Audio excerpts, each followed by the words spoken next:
7. Dear Heavenly Father, thank you for your word. I pray that your word strengthens us. In Jesus' name, amen. The Lord left certain nations in the land to test those Israelites who had not participated in the wars of Canaan. He did this to teach warfare to generations of Israelites who had no experience in battle. These were the nations, the Philistines, who's living under the 5 Philistine rulers, all the Canaanites, the Sidonians, and the Hivites, living in the hill county of Lebanon from Mount Baal Hermon to Lebo Hamath. These people were left to test the Israelites to see whether they could obey the commands the Lord had given to their ancestors through Moses. So Israel lived among the Canaanites, Hittites, Amorites, Perizzites, Hivites, and Jebusites, and they intermarried with them. Israelite sons married their daughters, and Israelite daughters were given in marriage to their sons, and the Israelites worshipped their gods. The Israelites did what was evil in the Lord's sight. They forgot about the Lord their God, and they worshipped the image of Baal and Asher poles. Then the Lord burned with anger against Israel, and he handed them over to King Cushan Rishathaim of Aram Naharaim. And the Israelites were subject to Cushan Rishathaim for 8 years. But when Israel cried out to the Lord for help, the Lord raised up a man to rescue them. His name was Othniel, the son of Caleb's younger brother Kenaz. The Spirit of the Lord came upon him, and he became Israel's judge. He went to war against King Cushan Rishathaim of Aram, and the Lord gave Othniel victory over him. So there was peace in the land for 40 years. Then Othniel, son of Kenaz, died. Once again, the Israelites did what was evil in the Lord's sight. So the Lord gave King Eglon of Moab control over Israel. Together with the Ammonites and Amalekites, Eglon attacked Israel and took possession of Jericho. And the Israelites were subject to Eglon of Moab for 18 years. But when Israel cried out to the Lord for help, the Lord raised up a man to rescue them. His name was Ehud, son of Gera, of the tribe of Benjamin, who was left-handed. The Israelites sent Ehud to deliver their tax money to King Eglon of Moab. So Ehud made himself a double-edged dagger that was 18 inches long, and he strapped it to his right thigh, keeping it hidden under his clothing. He brought the tax money to Eglon, who was very fat. After delivering the payment, Ehud sent home those who had carried the tax money. But when Ehud reached the stone carvings near Gilgal, he turned back. He came to Eglon and said, "I have a secret message for you." So the king commanded his servant to be silent and sent them all out of the room. Ehud walked over to Eglon and was sitting alone in a cool upstairs room and said, "I have a message for you from God." As King Eglon rose from his seat, Ehud reached with his left hand and pulled out the dagger strapped to his right thigh and plunged it into the king's belly. The dagger went so deep that the handle disappeared beneath the king's fat. So Ehud left the dagger in, and the king's bowels emptied. Then Ehud closed and locked the doors and climbed down the latrine and escaped through the sewage access. After Ehud was gone, the king's servants returned and found the door to the upstairs room locked. They thought he might be using the latrine, so they waited. But when the king didn't come out after a long delay, they became concerned and got a key. And when they opened the door, they found their master dead on the floor. While the servants were waiting, Ehud escaped, passing the idols on his way to Seirah. When he arrived in the hill county of Ephraim, Ehud sounded a call to arms. Then he led a band of Israelites down from the hills. "Follow me," he said, "for the Lord has given you victory over Moab, your enemy." So they followed him, and the Israelites took control of the shallows of the Jordan River across from Moab, preventing anyone from crossing. They attacked the Moabites and killed about 10,000 of their strongest and bravest warriors. Not one of them escaped. So Moab was conquered by Israel that day, and the land was at peace for 8 years. After Ehud, Shamgar, son of Anath, rescued Israel. He killed 600 Philistines with an ox goad. After Ehud's death, the Israelites again did what was evil in the Lord's sight. So the Lord handed them over to King Jabin of Hazor, a Canaanite king. The commander of his army was Sisera, who lived in Harosheth Hagoyim. Sisera, who had 900 iron chariots, ruthlessly oppressed the Israelites for 20 years.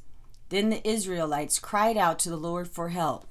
Deborah, the wife of Lapidoth, was a prophet who had become a judge in Israel.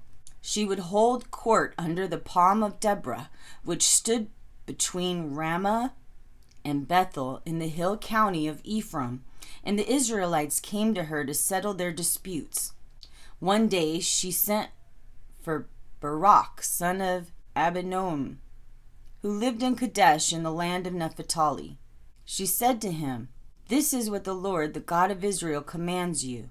Assemble 10,000 warriors from the tribes of Naphtali and Zebulun at Mount Tabor. I will lure Sisera, commander of Jablin's army, along with his chariots and warriors, to the Kishon River. There I will give you victory over him." Barak told her, "I will go, but only if you go with me." "Very well," she replied, "I will go with you, but since you have made this choice, you will receive no honor, for the Lord's victory over Sisera will be at the hands of a woman." So Deborah went with Barak to Kadesh. At Kadesh, Barak called together the tribes of Zebulun and Naphtali, and 10,000 warriors marched up with him. Deborah also marched with them.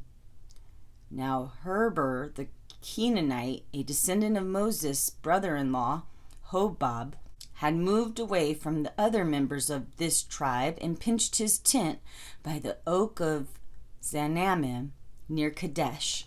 When Sisera was told that Barak, son of Abinoam, had gone up to Mount Tabor, he called for all 900 of his iron chariots and all his warriors, and they marched from Harosheth Hagoyim to the Kishon River.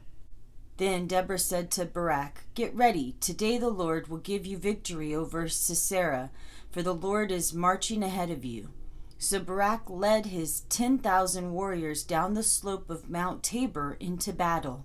When Barak attacked, the Lord threw Sisera and all his charioteers and warriors into a panic. Then Sisera leaped down from his chariot and escaped on foot. Barak chased the enemy and their chariots all the way to Harosheth Hagoyim, killing all the Sisera's warriors. Not a single one was left alive. Meanwhile, Sisera ran to the tent of Jael, the wife of Heber the Canaanite, because Heber's family was on friendly terms with King Jabin of Hazor. Jael went out to meet Sisera and said to him, "Come into my tent, sir. Come in, don't be afraid." So he went into her tent, and she covered him with a basket. "Please give me some water," he said. "I am thirsty." So she gave him some milk to drink and covered him again. "Stand at the door of the tent," he told her. "If anyone comes and asks you if there is anyone here, say no." But when Sisera fell asleep from exhaustion, Jael quietly crept up to him with a hammer and tent peg. Then she drove the tent peg through his temple and into the ground, and so he died. When Barak came looking for Sisera, Jael went out to meet him. She said, "Come, and I will show you the man you are looking for." So he followed her into the tent and found Sisera lying there dead. with the tent peg through his temple. So on that day Israel saw God subdue Jabin, the Canaanite king. And from that time on, Israel became stronger and stronger against King Jabin until they finally destroyed him. On that day, Deborah and Barak, son of Abinoam, sang this song: when Israel's leaders take charge and the people gladly follow, bless the Lord. Listen, you kings, pay attention, you mighty rulers, for I will sing to the Lord. I will lift up my song to the Lord, the God of Israel. Lord, when you set out from Seir and marched across the fields of Edom, the earth trembled, and the cloudy skies poured down rain. The mountains quaked at the coming of the Lord. Even Mount Sion shook in the presence of the Lord, the God of Israel. In the days of Shamgar, son of Anath, and in the days of Jael, people avoided the main roads, and travelers stayed on crooked side paths. There were few people left in the villages of Israel until Deborah arose as a mother for Israel. When Israel chose new gods, war erupted at the city gates, yet not a shield or spear could be seen among 40,000 warriors in Israel. Yet neither a shield or spear could be seen among 40,000 warriors in Israel. My heart goes out to Israel's leaders and to those who gladly followed. Bless the Lord. You who ride on fine donkeys and sit on fancy saddle blankets, listen. And you who must walk along the road, listen. Listen to the village musicians gathered at the watering holes. They recount the righteous victories of the Lord and the victories of his villagers in Israel. Then the people of the Lord marched down to the city gates. Wake up, Deborah, wake up. Wake up, wake up, and sing a song. Arise, Barak. Lead your captives away, son of Abinoam. Down from Tabor marched the remnant against the mighty. The people of the Lord marched down against mighty warriors. They came down from Ephraim, a land that once belonged to the Amalekites, and Benjamin also followed you. From Machir the commanders marched down. From Zebulun came those who carry the rod of authority. The princes of Ishar were with Deborah and Barak. They followed Barak, rushing into the valley. But in the tribe of Reuben, there was great indecision. Why did you sit at home among the sheepfolds to hear the shepherds whistle for their flocks? In the tribe of Reuben, there was great indecision. Gilead remained east of the Jordan, and Dan, why did he stay home? Asher sat unmoved at the seashore, remaining in his harbors. But Zebulun risked his life, as did Naphtali, on the battlefield. The kings of Canaan fought at Tanakh near Megiddo's springs, but they carried off no treasures of battle. The stars fought from heaven. The stars in their orbits fought against Sisera. The Kishon River swept them away, that ancient river, the Kishon. March on, my soul, with courage. Then the horses' hooves hammered the ground, the galloping of Sisera's mighty steeds. Let the people of Meroz be cursed, said the angel of the Lord. Let them be utterly cursed, because they did not come to help the Lord against the mighty warriors. Most blessed is Jael, the wife of Heber the Kenite. May she be blessed above all women who live in tents. Sisera asked for water, and Jael gave him milk. In a bowl fit for kings, she brought him yogurt. Then with her left hand she reached for a tent peg, and with her right hand she searched for the workman's hammer. She hit Sisera, crushing his head. She pounded the tent peg through his head, piercing his temples. He sank, he fell, he lay dead at her feet. From the window, Sisera's mother looked out. Through the window she watched for his return, saying, "Why is his chariot so long in coming? Why didn't we hear the sound of chariot wheels?" A reply comes from her wise woman, and she repeats these words to herself. They are dividing the captured goods they found, a woman or two for every man. There are gorgeous robes for Sisera, and colorful, beautiful, embroidered robes for me.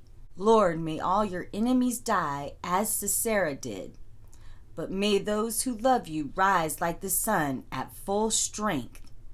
Then there was peace in the land for 40 years. It was written. He said, scatter the seed. He told us walk by faith and we won't lack a thing. Pray without ceasing.